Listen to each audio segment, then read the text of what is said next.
rikicin duniya da mai rai akan yi shi, ba a yin shi da wanda baya nishi.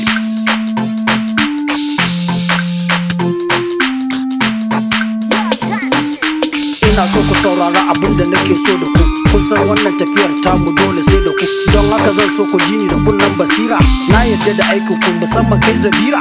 Hai honorable, wancan aikin da muka akwai sauran aikin mu. Bakin wuta kar ka damu, wannan aikin da za ku yi akwai kayan aiki. Sai kun sha kun yi markas kafin ku fara aiki. Da zarar kun ga an shigo cikin filin zaɓe, duk akwatin da kuka gaba wani labari, jam'iyyar mu za ta faɗi kawai ku da balli. Ku hausa rasuka, in kun sace akwati akwai kyauta mai tsoka.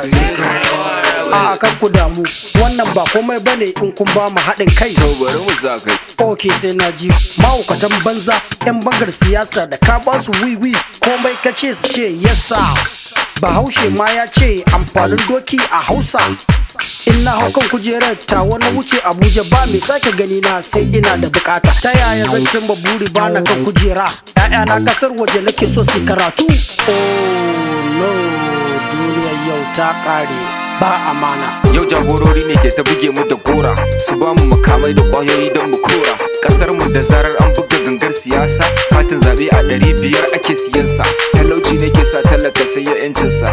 Shi ko honorable na gida da iyalansa. Allah dai ya kare mu tsautsayi da asara. Wuka zaka zare ka buga wa dan uwanka, ha ha ha, ka tana da kabarinka. Wallahi duk abin da kake ka tana gobanka. Karshen alewa fa kai ma shine karshen ka. Wannan shi an rikici.